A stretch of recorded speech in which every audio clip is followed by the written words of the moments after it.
Hi, I'm Pat Morris, your host for the PM Talk Show. Our telecast is made possible by these fine underwriters, and we thank them very much. Locally owned and operated by Doctors Wheaton Boobridge, the Animal Care Center in Hammond and Pet Care Center in Ponchatoula have 6 vets on staff with nearly a century of combined experience. Celebrating our 30th birthday in May, the Animal Care Center has offered a full line of veterinary services, which includes medicine, surgery, grooming, boarding, and 7 days a week emergency services. Our mission is to provide the highest quality of veterinary care in a professional, compassionate manner. The Animal Care Center and Pet Care Center, a commitment to excellence with love and care for your pet. Welcome again to the PM Talk Show. This is Pat Morris, your host, and today we have with us Special Agent Morris Evans, who's with the Canadian National Railroad, and we have a very big celebration that's coming up this June 13th, and it's going to be June Teenth. How are you doing today? I'm blessed. Good. I'm glad that you were able to come because I know your schedule keeps you busy.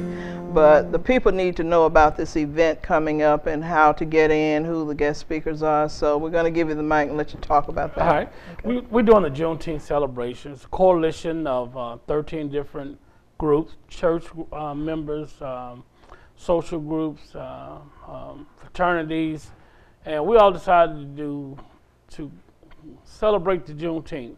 And we decided on doing it on June the 13th and 14th. Which will be located at 201 Natchez Street in Hammond, the Hammond Union Hall.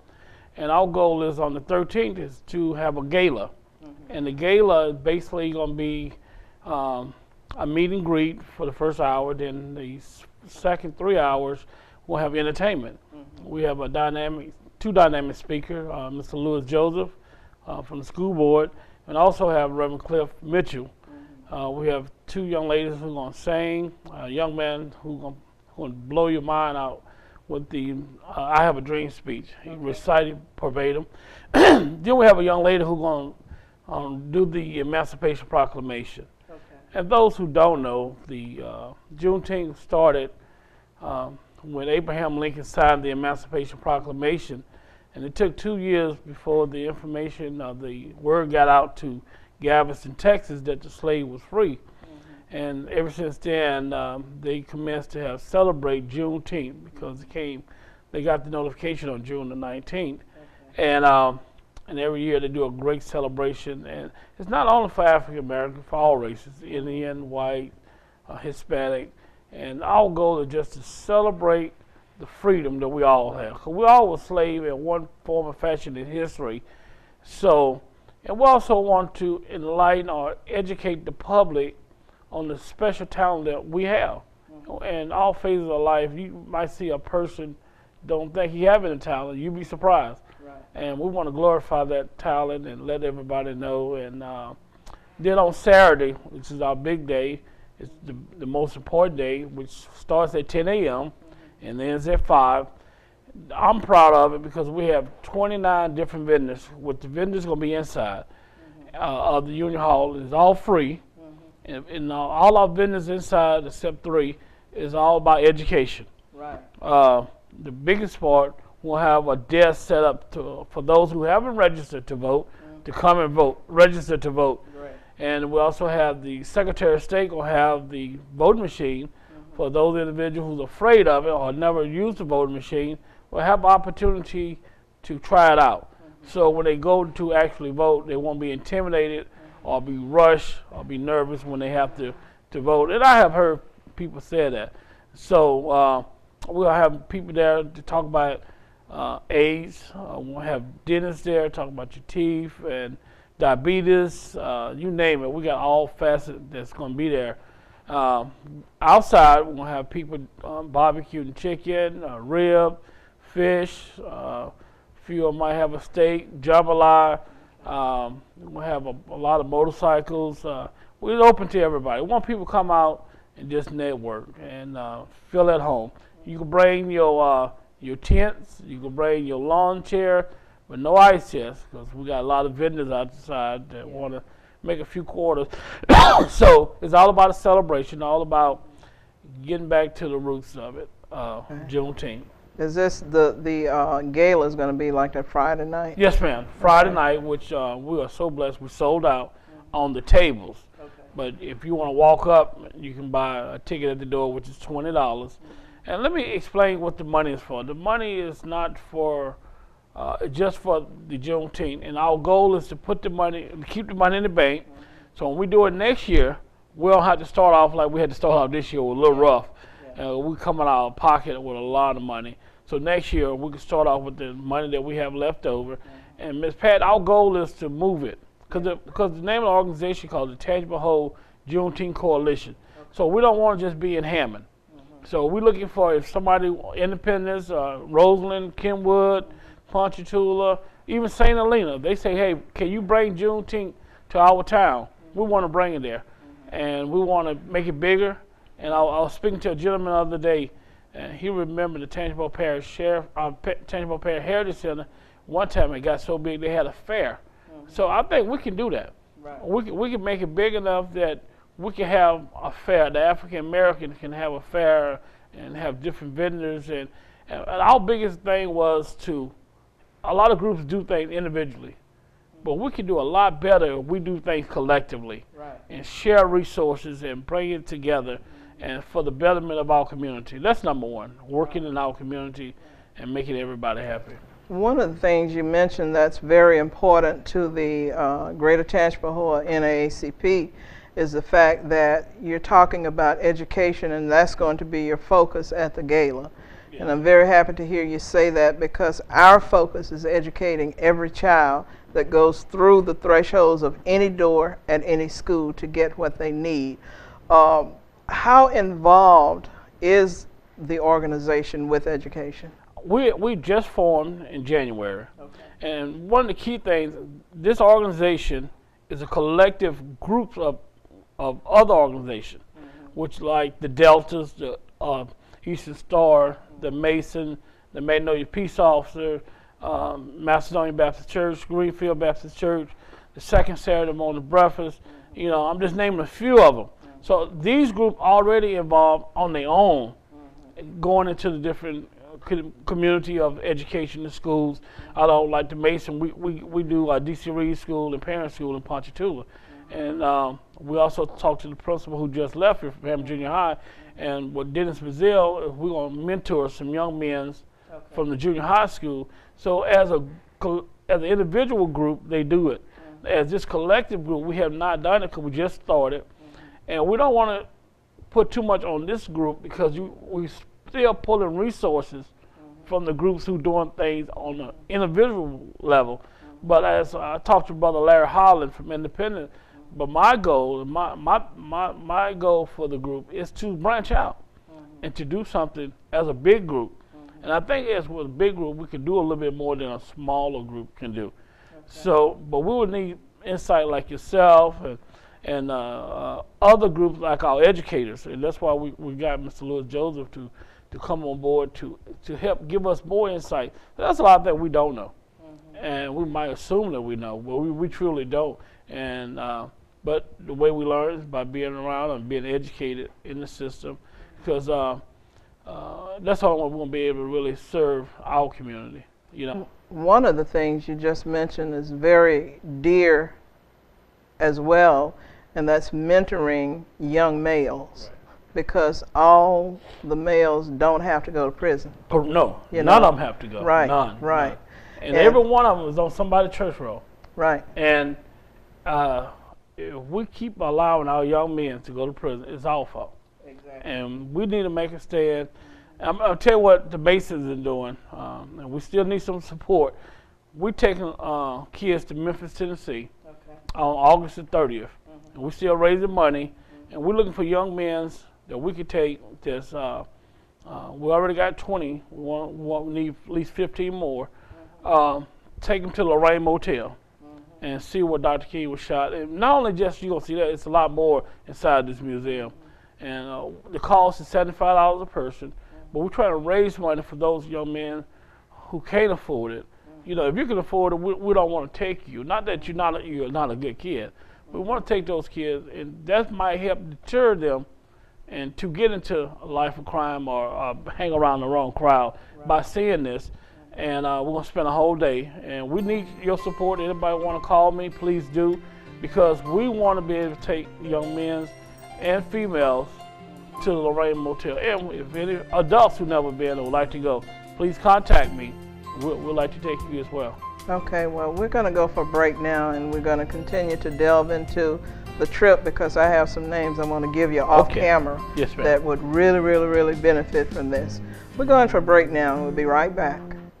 Shelters are the best places to find a new pet. What a perfectly beautiful little lady. That's where you'll discover healthy, loyal, and loving animals. Cute little rascal. Eager to become a part of your family. A person is the best thing to happen to a shelter pet. Oh, ladies first. Be that person. Adopt. This is living. Hey, kid. To find out more, visit theshelterpetproject.org. Welcome back to the PM Talk Show. We're continuing to talk with Mr. Morris Evans about the Juneteenth celebration. And before break, we were talking about a trip that you're going to take some kids to who will probably not get that chance to do so without the support of your organization. When you go to Memphis, there are a couple of kids that I really would like for you guys to take, and I know they don't have the funds to do it, so if, maybe we can get some people from the organization or the communities or their churches for that matter that will help them take that trip to get to see something outside of Tangipahoa Parish. How far do you all delve into trying to save youth and put them on the straight and narrow, especially the male students? Well, are you speaking as the coalition, or are you speaking as Magnolia or the Mason? Well, either way. Yeah. I mean, either way, because it takes that village. Yeah. Now, as the Mason, which is truly dear to my heart, we go a long way. I'm the district deputy, and I oversee 9 lodges, and I know several of my lodges mentor the young men to the point all the way to 18 years of age. We have something called the Nysomethagmus. It's almost, some people call it baby Mason. It's the working process from the beginning all the way up to you could join at the age of I think it's 9 years old, and we take them to our Camp Dakota up in St. Landry Parish, and spend a lot of quality time. We had a couple young men in Ponchatoula that we had mentored. 2 of them had moved back to New Orleans because they was down, and we try to find the kids that's really is trouble and just need some mentoring, and that's what we're trying to work with. And I believe that none of us have picked up a kid and just let him go, because all our kids are good kids, are truly good kids. A lot of times they just acting out, and they just need that man figure, in their life. And me personally, I love mentoring because I was one of the young men that was raised without a father. My father passed away when I was 6 years old, but my mom, which is a strong woman, raised 7 kids, But I did have support from people like Leon White, who Leon was my mentor. I call my big brother, and I looked up to him. And it took me almost 20 years, maybe 25 years, to go back to Leon and tell him how much I love him, because without people like Leon White, especially Leon White, who touched my life. Because I wasn't no bad kid, but I could have seen myself going on that pathway, especially if I sit back and look back now. And but Leon wasn't related to me at all, but he was a man that said, hey, and he showed me things. He took me places, and so those things changes people's lives. Little small things. It don't take a lot, and it was surprising. Like, man, back then. It was great. It was big. He took me to Burger King like every Friday. It was almost like I'm looking for a Burger King, And but those little small things can really affect somebody's life. And truly, I feel I got a son, and I'm giving back. I'm going to affect somebody else's life. Not only his because he's mine, but somebody else who like Leon stepped up for me. And I think all men, you know, black, white, or indifferent, should step up and touch somebody else's life. Not just their own kid, because there's a lot of good kids, man, a lot of good kids just need some attention. Yeah. And that's how they acted out. Right, right. And I have to agree with you because we are dealing with a couple kids right now, and one, we've gotten them to where they will go back to school, they will get their high school diploma, and they'll be able to do, he will be able to do a lot of the things that he wants to do. But when a child tells me, and this was a child I had never met before, and I just spoke to him one day at a school, and the Lord spoke to me and said, start a conversation. And I'm going, God, you can't be serious. Look at the size of this kid and look at me. You know, he looks like he's angry, and God said, start a conversation. And when I did, he began to share things with me, and as a result of that conversation, he's on the right track, and he's smiling. He has a smile. And I just asked him one day, I saw him and said, why were you talking about giving up? He said, because nobody cares and loves anyway, so what's the need? And I said, there is a need. But I told him, I said, one thing I want you to promise me is when you become an adult, and when someone else passes you, like I passed you or you're passing me, you reach out and you help that person too. So I'm happy to know that the organization, that yourself personally, you understand the importance of doing that, because some kids will never have a father figure except it'll be people like yourself in the community. So thank you, and thank the other guys for doing that. With a celebration that's coming up, will these kids that you're going to take to Memphis, will any of them get a chance to participate or come to the gala? Yeah. Okay. Yeah, not to the gala. Okay. The gala is only for adults. Okay. We do have some young people from Macedonia Church who volunteer, going to be our servers. Okay. But the gala,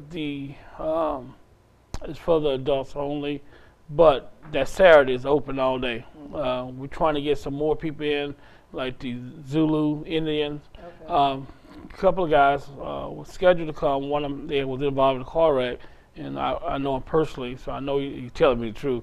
In fact, he's a lawyer for the railroad. Okay. But so I know he's not lying to me. But we do have working on a young man who's a great speaker, great poet, and he's an Indian historian from New Orleans. So hopefully he can attend. We got the Buffalo Soldiers going to be there on Saturday. Okay. So we're going to have a lot of educational things that young people can come. And what we're going to do, and I just thought about, we'll have a table sign up if anybody want to sign up for the Memphis trip. And I'm willing to put on a second bus.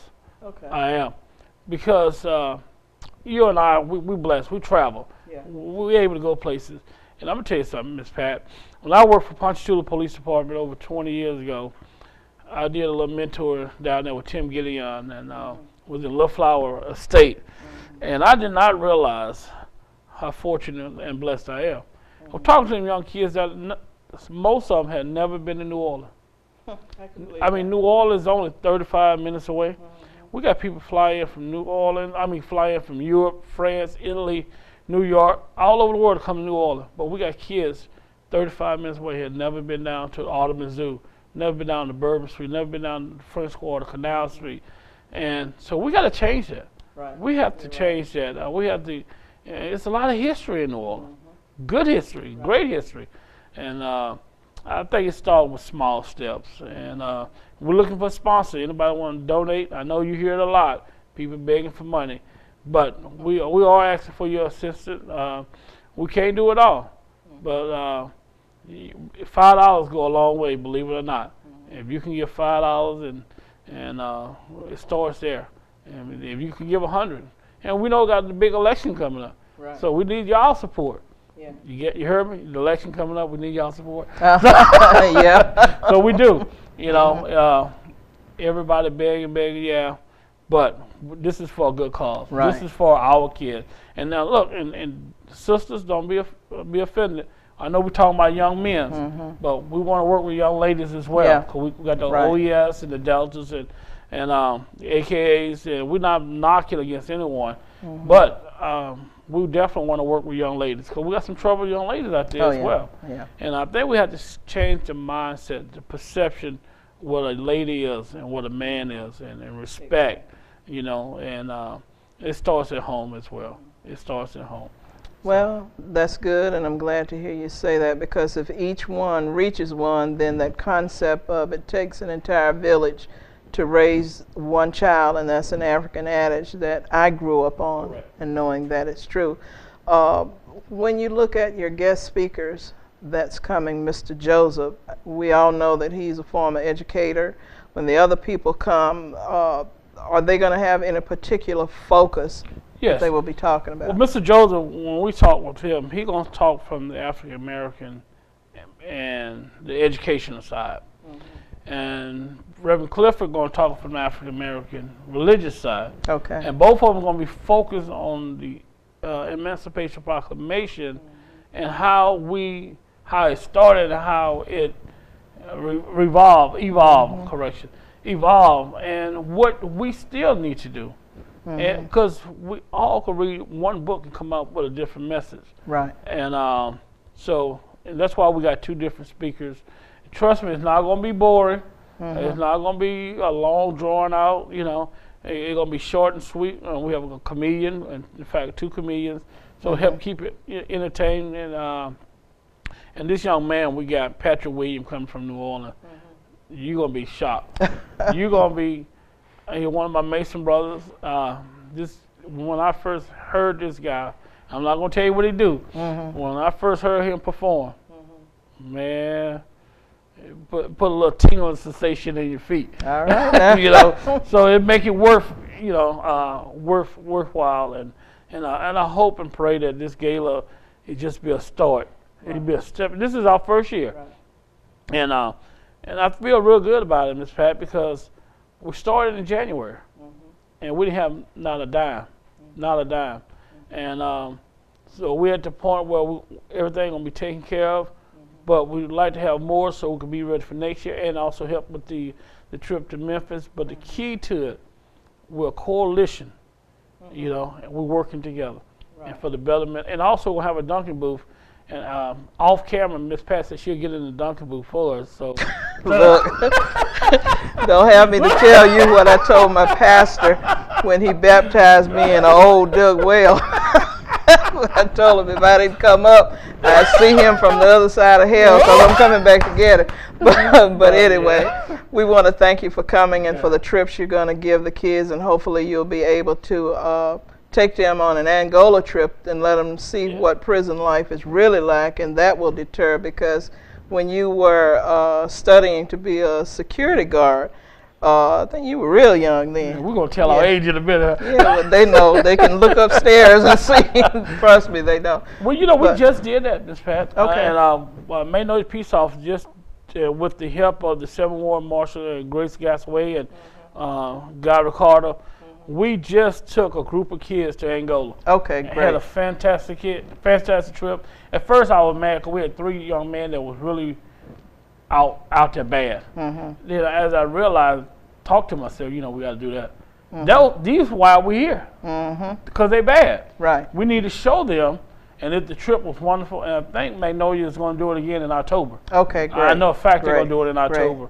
And we have a few names for you. Yeah, we have a few names for you. We want to work with them, and because we want to, it's not what they was scared straight, but it's to inform them this is not where you want to be at. Okay. I put my arms there. Okay. Well, we're getting ready to come to an end, and this is so good, short of our telling our age, huh? Yeah. Well, I mean, I got you by quite a few years, but that's okay. Thank you for doing what you're doing with the kids. Thank you for the Magnolia Peace Officers, the Masons, and whatever organization that joined together to reach our kids, because, again, if each one will reach one, then we'll reach the masses, and that's what it's all about. Well, this is Pat Marsh, your host. We're saying thank you for joining us. Hope you will continue to join us, because we know that knowledge is powerful and it does matter. Please place June 13th on your calendar and come out and support this event, because it's going to benefit hundreds of children at the end of the day. Thank you for joining us. Have a great day and a great week.